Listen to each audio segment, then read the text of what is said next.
Good morning students, welcome you in SK chemistry classes. बेटा आज की क्लास में हम पढ़ने जा रहे हैं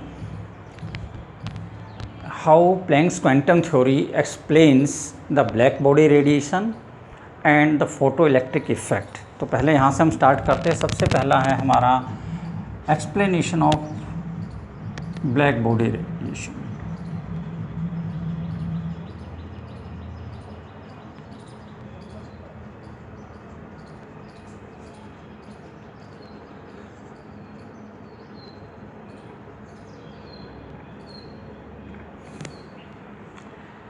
चलिए इसके लिए हम सपोज करते हैं कि सपोज करिए कि मैं एक एटम को लेकर के यहाँ पर इस चीज़ को लेता हूँ। This is the nucleus of atom having neutron and proton and this is an atom and these are the different sales.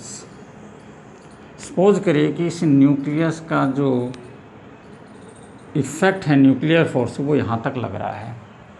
हम सपोज करते हैं कि जो इलेक्ट्रॉन है वो यहाँ पे प्रेजेंट है। A radiation is falling on it, इसके ऊपर एक रेडिएशन आती है और ये यहाँ पर इसके ऊपर गिरती है। प्लैंक्स क्वांटम थ्योरी क्या कहती है कि ये रेडिएशन किस रूप में आ रहा है? It is in the form of particles. इनको हम क्या कह रहे हैं? क्वेंटा कह रहे हैं। जो इलेक्ट्रोमैग्नेटिक वेव थ्योरी थी बेटा वो क्या कहती है? कंटिन्यूस है। तो अगर ये कंटिन्यूस होती तो जैसे ही ये वेवलेंथ आ रही थी वैसे ही वेवलेंथ यहाँ से रिमूव हो जानी चाहिए थी, कोई अंतर नहीं आना चाहिए था। लेकिन हम क्या देखते हैं कि ब्लैक बॉडी को जब हीट करते हैं, as the temperature increases the colour of the black body changes. It changes from red to yellow, then yellow to white and then finally bluish colour. तो ये ऐसा क्यों हो रहा है, इसको हम यहाँ पर समझने की कोशिश करते हैं। प्लैंक्स क्वांटम थ्योरी क्या कहती है कि रेडिएशंस आर नॉट एमिटेड और absorb continuously, rather they are discontinuous and they are in the form of discrete packets of energy and these packets of energy are called either photon और quanta. तो ये क्वेंटा आ रहा है। अब suppose करिए कि इस इलेक्ट्रॉन के पास ये क्वेंटा, इस इलेक्ट्रॉन ने इस क्वेंटा को एब्जॉर्ब किया, इसकी एनर्जी बढ़ी और जैसे एनर्जी बढ़ी तो इसने यहाँ से जंप किया और ये यहाँ तक पहुँचा। सपोज करिए अगले ऑर्बिट तक भी नहीं पहुंचा तो ये क्या करेगा? वापस जंप कर वापस आ जाएगा, क्योंकि ये इसकी टेम्परेरी स्टेट है। तो ये वापस वहाँ पर आएगा। जब ये वापस यहाँ आएगा तो जो इसने क्वेंटा था उसको रिलीज कर देगा यहाँ से, और इस प्रकार से एक एनर्जी निकलेगी यहाँ पर। सपोज करिए कि इसकी वेवलेंथ थी लैम्डा, तो इसकी वेवलेंथ भी क्या रहेगी? लैम्डा ही रहेगी। अब मान लीजिए कि हमने क्या किया? टेम्परेचर को इंक्रीज कर दिया। जब आपने टेम्परेचर इंक्रीज कर दिया तो लाइट इंटेंसिटी क्या हो गई? इंक्रीज हो गई। जब इंटेंसिटी इंक्रीज हो गई तो इसका मतलब क्या है कि अब यहाँ पर जो क्वांटा बहुत तेज़ी से आ रहे हैं। अब हम मान के चलते हैं कि ये जो इलेक्ट्रॉन है एक नहीं, इसने 2 या 3 क्वांटा को एक साथ एब्जॉर्ब कर लिया। तो इसका मतलब इसकी एनर्जी क्या हो गई? हाई एनर्जी हो गई। अगर ये एनर्जी हाई हो गई तो मान लीजिए अब इसका इलेक्ट्रॉन यहाँ तक जा पाता है, एजेक्ट नहीं हो पा रहा है क्योंकि यहाँ तक न्यूक्लियर का फोर्स है, लेकिन यहाँ तक गया।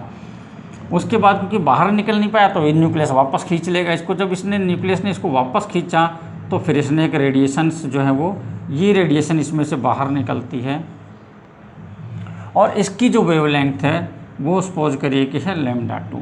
इसकी मान लेते हम λ1 थी। नाउ λ2 इज लेस देन λ1, या ये कहें कि इसकी जो फ्रीक्वेंसी यहाँ पर आप देखिए कि फ्रीक्वेंसी क्या है? कम, यहाँ पर फ्रीक्वेंसी ज़्यादा है। सो अपोजिट वर्ड्स में कहें तो इसकी फ्रीक्वेंसी हम मान लेते हैं ν2 और इसकी frequency ν1। So ν2 is greater than ν1। So अब क्योंकि एनर्जी और एनर्जी किसके डायरेक्टली प्रोपोर्शनल है? Is directly proportional to ν। इसका मतलब ये है कि जब एनर्जी इंक्रीज हो रही है तो इसका मतलब फ्रीक्वेंसी इंक्रीज हो रही है। फ्रीक्वेंसी इंक्रीज हो रही है तो वेवलेंथ क्या हो रही है? घट रही है। अगर अब हम विजिबल रेडिएशन के अंदर देखें तो VIBGYOR जो 7 कलर्स हैं विजिबल रेडिएशंस की वो इस प्रकार हैं। वेवलेंथ हमारी इस साइड में यानी कि वायलेट से रेड की तरफ बढ़ रही है, और रेड से अगर हम वायलेट की तरफ आते हैं तो वेवलेंथ घट रही है, फ्रीक्वेंसी इंक्रीज हो रही है। तो यहाँ पर भी हम क्या देख रहे हैं? फ्रीक्वेंसी इंक्रीज हुई है जब इंटेंसिटी बढ़ गई, यानी कि टेम्परेचर हमने बढ़ा दिया तब।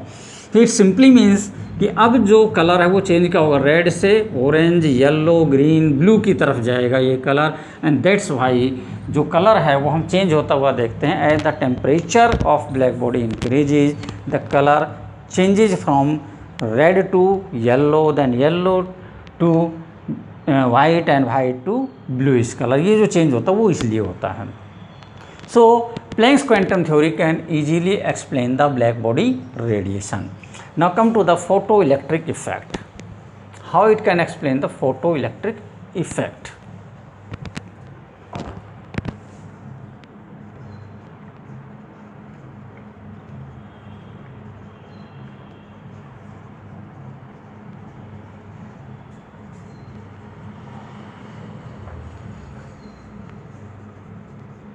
Photoelectric effect.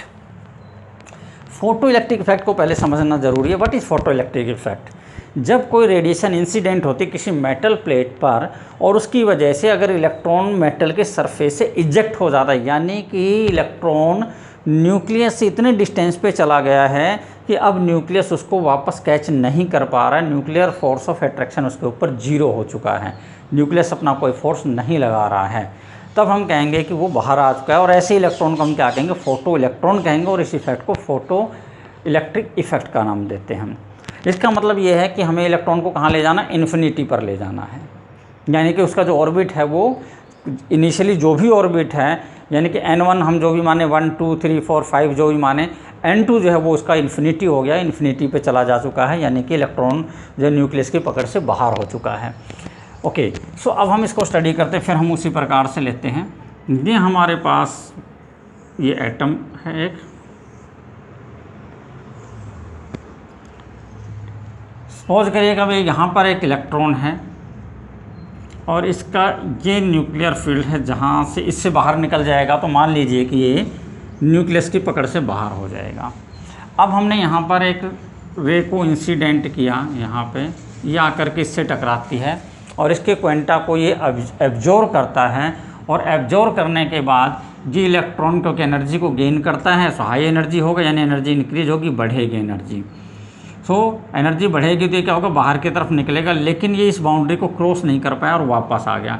इसका मतलब है कि this radiation is not having that sufficient amount of energy which can eject the electron from the surface of the metal. तो अब हम क्या करें इसके लिए? इसका मतलब है कि हम इसकी फ्रीक्वेंसी को थोड़ा और बढ़ा दें, थोड़ा और बढ़ा दें।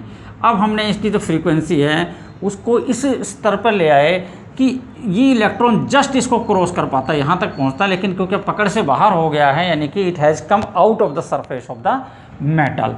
तो इस फ्रीक्वेंसी को हम क्या कहते हैं? न्यू नोट, और इसको हम नाम देते हैं threshold frequency. It is called threshold frequency. So बेटा आई थिंक यहाँ तक आपको समझ में आ गया होगा थ्रेशोल्ड फ्रीक्वेंसी क्या है। इसने थ्रेशोल्ड फ्रीक्वेंसी ने इस इलेक्ट्रॉन को केवल इतनी एनर्जी दी है कि ये इलेक्ट्रॉन यहाँ से बाहर आ सकता हो। अब अगर हम इसकी फ्रीक्वेंसी को इंक्रीज कर देते हैं तो क्या होगा? मान लीजिए मैं इसकी फ्रीक्वेंसी कर देता हूँ न्यू, और न्यू जो है वो it is greater than new note. अब इसकी मैंने फ्रीक्वेंसी बढ़ा दी, फ्रीक्वेंसी बढ़ा दी तो इसका मतलब क्या हो गया? पहले इसकी जो एनर्जी थी, चलिए मैं रेडिएशन ही दूसरी बना देता हूँ, ये हमारी रेडिएशन है न्यू की, और जब ये आती है तो ये इलेक्ट्रॉन यहाँ से यहाँ तक गया हुआ है। दूसरी मैं यहाँ पर ये रेडिएशन ये डाल रहा हूँ, इसकी फ्रीक्वेंसी न्यू है, और इसने जब कहा तो इलेक्ट्रॉन बाहर निकल गया स्पीड के साथ में। ये हमारा इलेक्ट्रॉन यहाँ चला गया है, सपोज कर लेते हैं हम। अब इसकी जो एनर्जी है इस इलेक्ट्रॉन की, E इज इक्वल टू क्या है? एच न्यू नोट, और इसकी energy E is equal to क्या है? एच न्यू है। अब क्योंकि न्यू ज़्यादा है तो इसका मतलब ये एनर्जी भी क्या है? हमारे पास ज़्यादा है। So this difference of energy E delta E, मतलब मैं इसको कहता हूँ कि E1 और इसको मैं कहता हूँ E2, तो E2 minus E1 is equal to delta E, और डेल्टा इज इक्वल टू क्या हो जाएगा हमारा? H nu minus h nu nought is equal to h common हो गया हमारा, या गया न्यू माइनस न्यू नोट। ये एनर्जी का डिफरेंस। तो ये एनर्जी गई कहाँ? This energy has actually converted into the kinetic energy of the electron. इस जो एक्स्ट्रा एनर्जी थी एच न्यू एनर्जी, ये तो इलेक्ट्रॉन को यहाँ तक लाने में काम आई। बाकी की जो एनर्जी थी उसने क्या किया? इलेक्ट्रॉन को एक स्पीड प्रदान की, काइनेटिक एनर्जी प्रदान की, जिसकी वजह से इलेक्ट्रॉन फास्ट स्पीड से बाहर निकल गया। सो इसीलिए होता है कि जब तक हम थ्रेशोल्ड फ्रीक्वेंसी नहीं देंगे तब तक इलेक्ट्रॉन इजेक्ट नहीं होगा, और अगर हमारी फ्रीक्वेंसी थ्रेशोल्ड फ्रीक्वेंसी से ज़्यादा है so the excess of energy will get converted into kinetic energy of the electron, electron starts moving faster. तो ये कंसेप्ट हो गया हमारा। अब हम क्या करते हैं, दूसरी वाली बात लेते हैं कि अगर हम टेम्परेचर बढ़ा दें तो क्या होगा। अगर हम टेम्परेचर बढ़ाते हैं तो क्या होगा, इंटेंसिटी बढ़ जाएगी। इंटेंसिटी बढ़ेगी तो इसका मतलब यहाँ पर फोटोन्स की संख्या बढ़ गई है। फोटोन की जब संख्या बढ़ेगी तो ऐसा तो है नहीं कि मेटल प्लेट के ऊपर एक ही मेटल है, it has millions of metals are there. इसका मतलब ज़्यादा से ज़्यादा मेटल्स को ये फ्रीक्वेंसी मिल पाएगी। As a result the number of electrons will increase. तो जब हम इंटेंसिटी बढ़ाते हैं, टेम्परेचर बढ़ाते हैं तो वेलोसिटी नहीं बढ़ रही है जब तक कि हम वेवलेंथ चेंज नहीं करेंगे। अगर हम वेवलेंथ चेंज नहीं करेंगे तो काइनेटिक एनर्जी पे कोई फर्क नहीं पड़ेगा इलेक्ट्रॉन की, but the number of electrons will increase, जो कि हम फोटो इलेक्ट्रिक इफेक्ट में देखते हैं। तो ये आसानी से एक्सप्लेन हो रहा है, क्योंकि जब हम इंटेंसिटी बढ़ा रहे हैं तो नंबर ऑफ फोटोन बढ़ रहे हैं, और नंबर ऑफ फोटोन बढ़ रहे हैं यानी कि क्वांटा बढ़ रहे हैं, तो number of electron that are coming out of the metal surface वो भी नेचुरली इंक्रीज हो जाएंगे। So this can easily explain the photo electric effect. तो प्लैंक्स क्वांटम थ्योरी इसको आसानी से एक्सप्लेन कर पाती है। सो ये हो गया हमारा फोटो इलेक्ट्रिक इफेक्ट से। अब हमने पढ़ा यहाँ पर इलेक्ट्रोमैग्नेटिक वेव थ्योरी और दूसरा हमने पढ़ा प्लैंक्स क्वांटम थ्योरी। अगर इन दोनों चीज़ों को हम साथ में देखें तो इसका मतलब क्या हुआ, अब यहाँ पर हमने देखा कि जो रिफ्लेक्शन है, रिफ्रैक्शन है, इंटरफेरेंस है, डिफ्रैक्शन है, अगर इन फिनोमिनन्स को लें तो the phenomenon can not be explained by using Planck's quantum theory. Planck's quantum theory इनको एक्सप्लेन नहीं करती, बट वेव थ्योरी जो है वो इसको आसानी से एक्सप्लेन कर देती है, यानी इलेक्ट्रोमैग्नेटिक वेव थ्योरी इसको एक्सप्लेन कर रही है। दूसरी तरफ अगर हम ये देखते हैं black body radiation, photo electric effect, तो ये वेव थ्योरी के द्वारा एक्सप्लेन नहीं हो रही है, लेकिन प्लैंक्स क्वांटम थ्योरी इसको एक्सप्लेन कर रही है। From these two Einstein arrived at a conclusion. इसका मतलब ये है कि जो रेडिएशन है it is having a dual nature. So dual nature of radiation या dual nature of wave, dual nature of wave, इसका मतलब ये है कि जो इलेक्ट्रोमैग्नेटिक रेडिएशंस हैं, या आप ये कह लीजिए कि जो लाइट रेडिएशंस हैं, इनका नेचर कैसा है, ड्वेल नेचर है। What do you mean by dual nature? इसका मतलब ये है कि ये एक्चुअल में they are travelling in the form of wave, transverse wave के रूप में ट्रैवल कर रही हैं, but they are constituted by the small part energy particle and these energy particles are called quanta. तो आप ये कह सकते हैं कि ये जो क्वांटा हैं वो इस प्रकार से मूव कर रहे हैं। ये क्वांटा है, चल तो वेव की फॉर्म में रहे हैं, लेकिन ये इस प्रकार से है, यानी कि एक तरह से आप कह सकते हैं क्वांटा ऑसिलेट करता है। So this is the way by which we can explain the dual nature of electromagnetic waves. So in the next section we are going to describe about the hydrogen spectrum.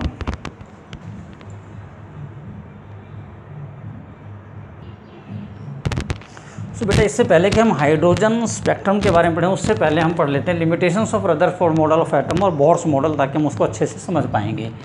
Rutherford model of atom, already उन्होंने Rutherford ने क्या कहा था कि electrons are revolving in the circular orbit around the nucleus. उन्होंने ये बात कही थी। दो पार्ट होते हैं, एक पार्ट होता है उसका न्यूक्लियस जो कि हैवी पार्ट है जिसमें होल ऑफ द मास है, दूसरा एक्स्ट्रा न्यूक्लियर पार्ट है, और इस एक्स्ट्रा न्यूक्लियर पार्ट में इलेक्ट्रॉन जो है वो रिवॉल्व करते हैं। इस प्रकार से उन्होंने एक मॉडल दिया था एटम का। तो इसकी जो ड्रॉबैक्स हैं वो क्या रह गई? ड्रॉबैक्स क्या है? पहली चीज़ ये है, it can not explain the stability of atom.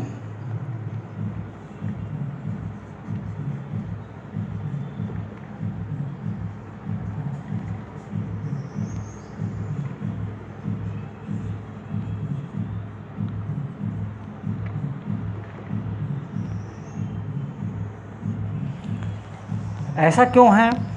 Let's see.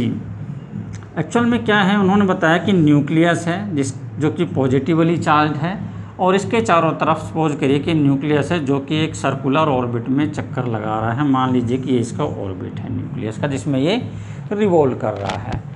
But electron कैसा है? ऑलरेडी हमें पता है कि ये एक नेगेटिवली चार्ज इलेक्ट्रॉन है, और जो नेगेटिव कोई चार्ज पार्टिकल्स जब इलेक्ट्रोस्टैटिक फील्ड के अंदर जब रिवॉल्व करेगा, then it will lose energy. इसके धीरे धीरे क्या करेगा? एनर्जी को रेडिएट करे जाएगा।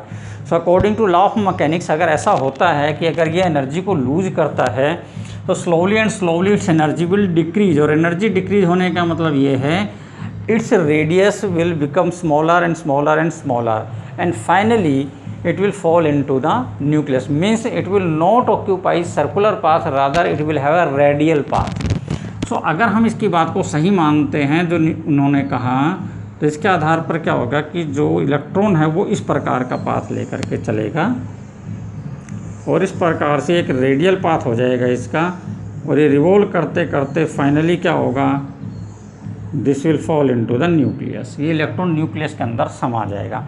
और अगर ऐसा हो गया तो इसका मतलब एग्जिस्टेंस ऑफ एटम जो है वो ख़त्म हो गया, यानी कि स्टेबिलिटी ऑफ एटम जो है वो एक्सप्लेन नहीं हो पा रही यहाँ पे। तो पहली चीज़ जो इसमें प्रॉब्लम थी वो इस चीज़ को लेकर के थी। दूसरी जो प्रॉब्लम है, it can not explain the hydrogen spectrum. Hydrogen का जब हम स्पेक्ट्रम लेते हैं तो उसमें बहुत सी लाइनें मिलती हैं, उसको ये एक्सप्लेन नहीं कर सकता।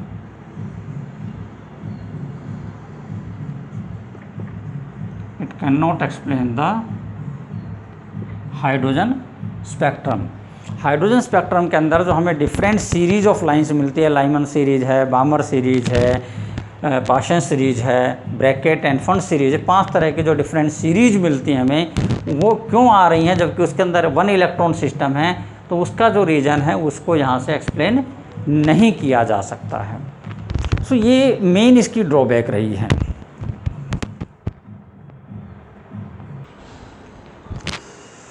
So to overcome this drawbacks of Rutherford model, Bohr proposed a model of atom. This model was based on Planck's quantum theory, जो प्लैंक्स की क्वांटम थ्योरी है जिसमें एनर्जी को एक डिस्क्रीट पार्टिकल्स यानी क्वांटा के रूप में डिफाइन किया गया, उसको इसने बेस बनाया। And this model is particularly for the explanation of model of hydrogen atom. 1 electron atom जो है उस सिस्टम को एक्सप्लेन करने के लिए ये मॉडल दिया नील बोर ने, जिसको फर्दर एक्सटेंड किया गया।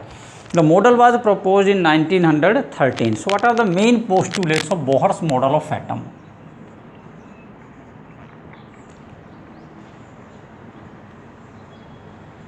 बोहर्स मॉडल ऑफ एटम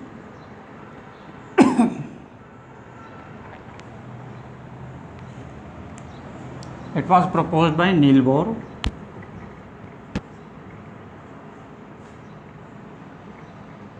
1913 में इसको प्रपोज किया गया। इसके पोस्टुलेट्स क्या हैं? सबसे पहली चीज़ क्या ये कहता है, पहली चीज़ वही है जो रदरफोर्ड ने कहा था कि एटम के अंदर क्या है, सेंटर में एक हैवी न्यूक्लियस है which consist of whole of the mass of the atom. An atom consist of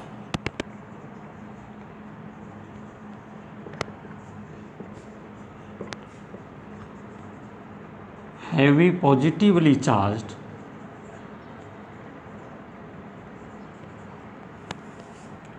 nucleus which consists of whole of the mass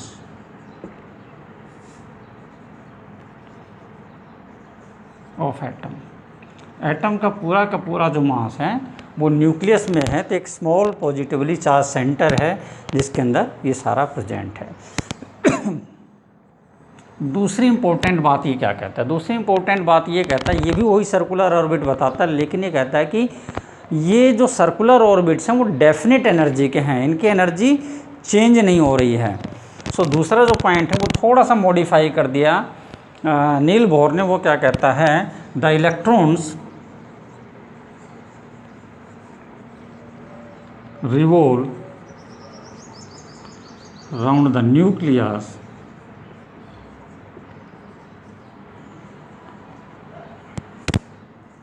in circular orbits of definite energies।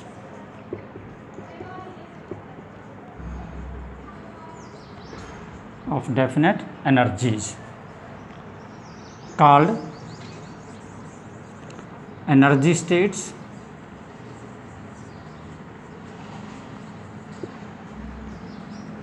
और stationery states. इसको energy state या उसने stationery state का नाम दिया। तो वो कहता है कि सर्कुलर ऑर्बिट में तो हैं, लेकिन ये सर्कुलर ऑर्बिट कैसे डेफिनेट एनर्जीज की हैं, and these stationary states or energy states, or they are can also be called the cell, can be represented as K, L, M, N. इनके द्वारा हम रिप्रेजेंट कर सकते हैं, और it can be represented as 1, 2, 3, 4 like this. इस प्रकार से भी हम इनको रिप्रेजेंट कर सकते हैं. सो दो इम्पोर्टेंट बातें हुई. तीसरी इम्पोर्टेंट बात इसके अंदर क्या है, तीसरी बात वो क्या कहता है कि जब तक इलेक्ट्रॉन अपने ऑर्बिट के अंदर यानी कि एक पर्टिकुलर एनर्जी स्टेट में रहेगा तब तक ये कोई भी एनर्जी रेडिएट नहीं करेगा.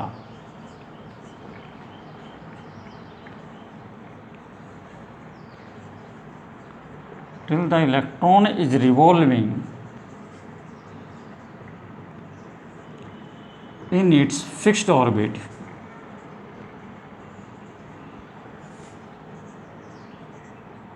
फिक्स्ड ऑर्बिट का मतलब यहाँ पर क्या हो गया, energy state.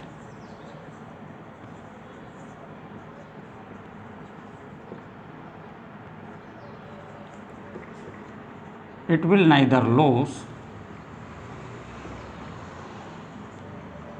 Nor gain energy.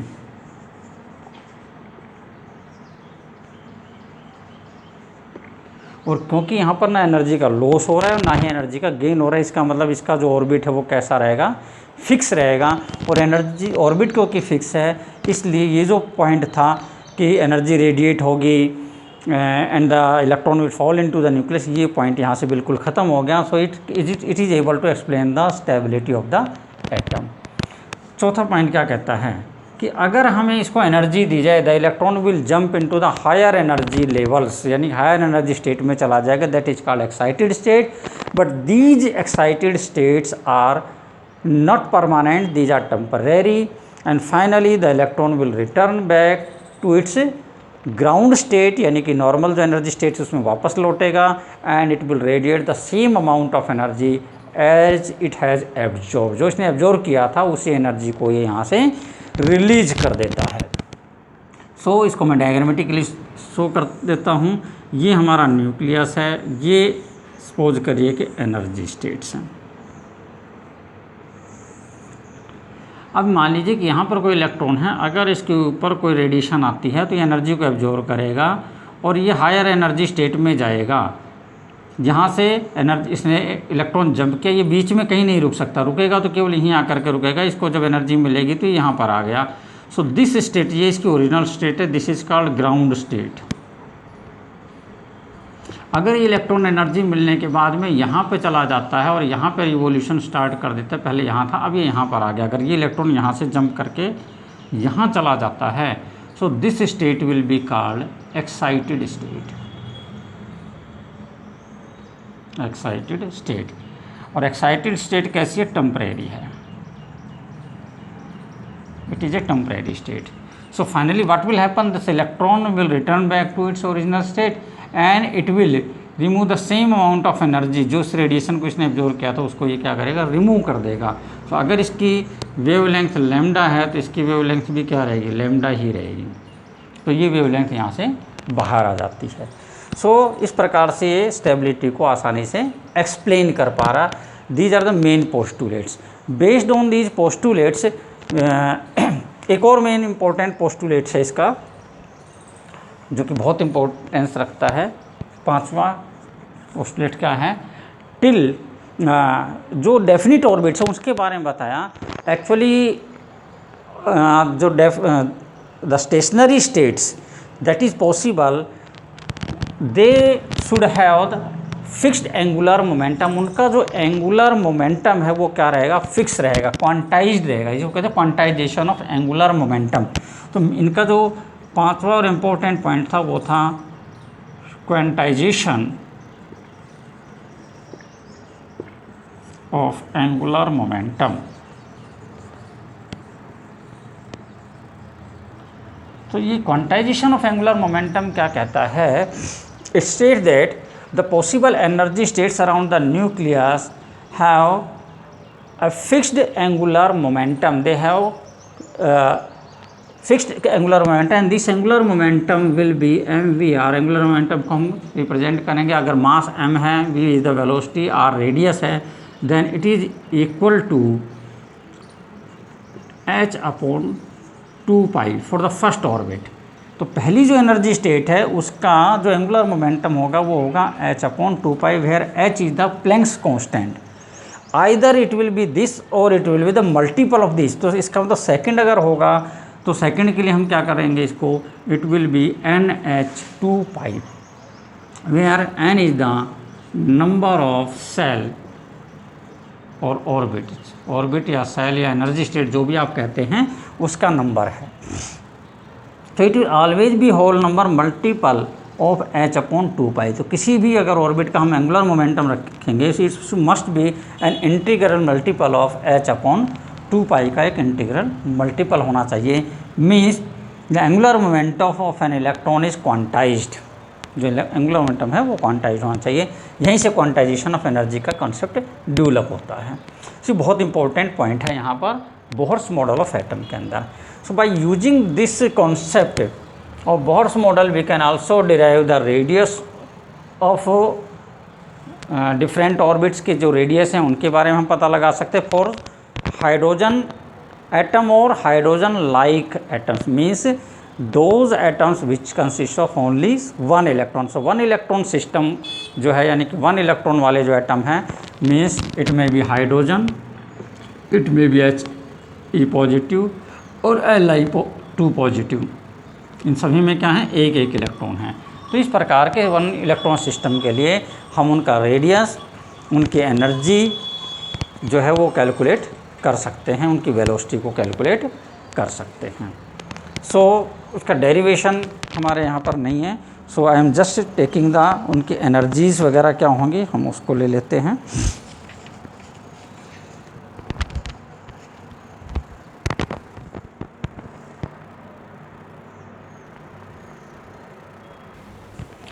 So the energy of the electron in the different orbits is equal to, अगर सिंगल इलेक्ट्रॉन सिस्टम की हम बात करें हाइड्रोजन या हाइड्रोजन पार्टिकल लाइक पार्टिकल्स की, then it is equal to 2π² m e⁴ k² upon n² s² into z²। Let us study what are these different terms. यहाँ पर m is the mass of electron,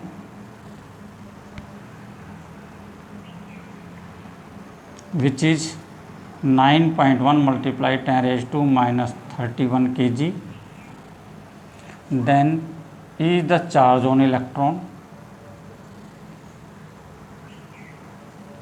and we know that it is 1.6 multiplied 10⁻⁻19 coulomb. Here k जो है यहाँ पर constant है and its value is actual में it is equal to 1/4π metre. तो यहाँ पर इसको कहते हैं परमिटिविटी फैक्टर कहा जाता है इसको, और इसकी वैल्यू आती है हमारे पास 9 multiplied 10⁻⁹ जो है ये इसकी वैल्यू है। तो इस वैल्यू को आप यहाँ पर पुट कर सकते हैं। n is equal to number of orbit, first second third जो भी है वो हो जाएगा। h is equal to Planck's constant, its value is 6.62 multiplied 10⁻⁻34 joule second इसकी वैल्यू हो जाती है। z यहाँ पर है atomic number, it represents the atomic number. तो अगर हम हाइड्रोजन की बात लेते हैं तब तो 1 आ जाएगा, लेकिन हाइड्रोजन लाइक पार्टिकल्स लेते हैं, मान लो हीलियम लेते हैं तो 2 हो जाएगा, तो 2 का स्क्वायर लेना पड़ेगा। इसी प्रकार से लिथियम लेते हैं तो 3 हो जाएगा, तो ये चेंज हो जाएगा यहाँ पे। सो दिस इज़ फॉर 1। अगर हम हाइड्रोजन की बात करते हैं तो n की वैल्यू 1 हो जाएगी हमारे पास, यहाँ पर z की भी 1 हो जाएगी, तो ये हो जाएगा -2π² m e⁴ k² अपॉन में s² आ जाएगा। सो अगर हम इस वैल्यू को निकालते हैं सो ये वैल्यू हमारी आती है अप्रॉक्सीमेटली -13.6 इलेक्ट्रॉन वोल्ट के करीब हमारी ये वैल्यू आ जाती है। नाउ रेडियस अगर हम कैलकुलेट करते हैं यहाँ पर तो रेडियस जो आता है किसी भी ऑर्बिट का जो रेडियस है that is equal to r nought into n square upon z. R nought की वैल्यू यहाँ पर है 52.9 एंगस्ट्रॉम या 0.529 पिकोमीटर कह सकते हैं। So it is equal to this multiply n square upon z angstrom. ये वैल्यू हमारी आएगी, this is the r n, यानी कि रेडियस आ जाएगा, हम कैलकुलेट कर सकते हैं for one electron system. Similarly the velocity, ये वेलोसिटी जो है वो फर्स्ट ऑर्बिट की वेलोसिटी है, मीन्स आप इसको वी नोट भी लिख सकते हैं, तो आप इसको ऐसे भी लिख सकते हैं v nought into z upon n. ये हमें देगा velocity of electron in a particular orbit. तो अलग अलग ऑर्बिट्स में आप इनकी जो वेलोसिटी है उसको कैलकुलेट कर सकते हैं। तो फर्स्ट ऑर्बिट में जो वेलोसिटी है वो सबसे ज़्यादा रहेगी, जेड की वैल्यू बढ़ेगी, एन की वैल्यू हालांकि बढ़ेगी, लेकिन डेफिनेटली नंबर ऑफ ऑर्बिट का, क्योंकि 2 इलेक्ट्रॉन जो है वो तो पहले ही ऑर्बिट के अंदर आ जाएंगे, तो ये वैल्यू 2 होगी, तो ये वैल्यू क्या रहेगी 1 ही रहेगी। सो इट मीन्स ये this value is going to decrease, ये वैल्यू डिक्रीज होती चली जाएगी। So this is about how the Bohr's model of atom explains the model of atom. So actual में क्या है कि एक प्लेनेटरी मॉडल है, क्योंकि ये भी क्या कहता है एक डिस्क लाइक मॉडल बताता है हमें कि सेंटर के अंदर यहाँ पर एक न्यूक्लियस है, उसके बाद में यहाँ पर ऑर्बिट्स है जिनके अंदर सर्कुलर ऑर्बिट है जिनमें इलेक्ट्रॉन रिवॉल्व करते हैं और डेफिनेट ऑर्बिट्स हैं। So it represents a disc like structure. तो एक प्रकार से ये भी जो मॉडल है वो प्लेनेटरी मॉडल है। तो इसकी भी कुछ ड्रॉबैक्स रह जाती हैं जो एक्सप्लेन नहीं होती हैं, लेकिन कुछ चीज़ों को इसने एक्सप्लेन कर दिया है, जैसे हाइड्रोजन स्पेक्ट्रम को। सो let us study how it can explain the hydrogen spectrum को इसने कैसे एक्सप्लेन किया, इस मॉडल के द्वारा कैसे हम एक्सप्लेन कर सकते हैं। Let us study about that.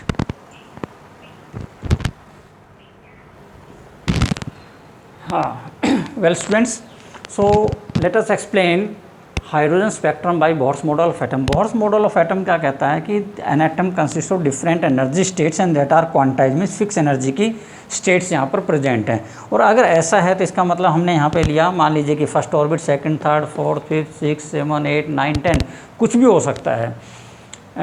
h/2π का कोई भी आप मल्टीपल ले सकते हैं, वो इसके अंदर ऑर्बिट्स पॉसिबल हैं। तो हाइड्रोजन के केस में अगर हम लेते हैं तो ये डिफरेंट पॉसिबल ऑर्बिट्स हैं, 10, 11, 12 कितने भी हो सकते हैं। जब तक कि इलेक्ट्रॉन बाहर नहीं निकल जाता है न्यूक्लियस की पकड़ से, तब तक हम इस चीज़ को जारी रख सकते हैं। सो क्योंकि ये अलग अलग एनर्जी स्टेट्स हैं, तो इसका मतलब अगर इलेक्ट्रॉन फर्स्ट सेल में होगा तो इसकी एनर्जी कुछ अलग होगी, सेकंड में होगा तो अलग होगी, थर्ड में होगा तो अलग होगी, सभी में अलग अलग होगी। अब जो बोह्रस मॉडल है वो क्या कहता है कि हर इलेक्ट्रॉन अपने फिक्स एनर्जी स्टेट में ही रिवॉल्व कर सकता है, यानी कि जिसको हम कहते हैं ग्राउंड स्टेट। अगर इलेक्ट्रॉन को कोई एनर्जी मिलती है then it will jump into the higher energy states, यानी कि एक्साइटेड स्टेट में चला जाएगा, लेकिन ये एक्साइटेड स्टेट उसकी टेम्परेरी स्टेट है, it will jump back to its original ground state. और जब ऐसा करेगा तो वो उस एनर्जी को जो उसने एब्जॉर्व की थी उस एनर्जी को रिलीज कर देगा। जो सेम थिंग हैपन्स हियर। सो जब इलेक्ट्रॉन किसी भी हायर ऑर्बिट से कहाँ पर आता है, ऑर्बिट नंबर 1 में आता है, यानी कि अगर ऑर्बिट n कुछ भी हो सकता है, 2, 3, 4, 5, 6 वगैरह, 2n1 में अगर ये जंप करके आता है then it will give Lyman series. इसी प्रकार से अगर इलेक्ट्रॉन जंप, हाइड्रोजन के अंदर इलेक्ट्रॉन किसी भी हायर ऑर्बिट, यानी कि n2 इज इक्वल टू यहाँ पर हो गया हमारा 3, 4, 5, 6 एंड एनीथिंग एल्स से, ये n1 यहाँ पर हो गया वैल्यू 2। तो अगर ये n2 के अंदर ड्रॉप करता है इलेक्ट्रॉन आकर के, तो जो एनर्जी निकलेगी that will be in the visible region, ये विजिबल रेडिएशन से मैच करेंगी, and the series is called Balmer series. इसी प्रकार से if the electron jump back from any higher energy level to n3 के अंदर आता है, यानी कि n2 यहाँ पर शुरू होता है 4, 5, 6, 7 एंड सो ऑन, यहाँ पर n1 की वैल्यू होगी 3। तो अगर ये 3 में जंप करके आता है then the energy belonging to the series will be called the Paschen series कहलाएगा, and it belongs to infrared. इसी प्रकार से यहाँ पर जो इलेक्ट्रॉन है वो n2 is equal to 5, 6, 7, 8, 9 and so on से लेकर के n1 इज इक्वल टू 4 के अंदर ड्रॉप करेगा, then it will be called Brackett series. किसी भी हायर से अगर N5 के अंदर आता है यानी कि N2 इज इक्वल टू 6, 7, 8, 9 से कहीं से भी ड्रॉप होता है और N1 इज इक्वल टू 5 में ड्रॉप होता है, देन जो रेडिएशंस निकलेंगे they belongs to the Pfund series से मैच करेंगी और ये भी इंफ्रारेड होगी। तो यहाँ पर ये भी इंफ्रारेड है, ब्रैकेट जो है वो भी इंफ्रारेड है, पार्सन सीरीज जो है वो भी इंफ्रारेड से है, ये विजिबल है, और लाइमन सीरीज जो है वो यूवी रेडिएशंस होती हैं।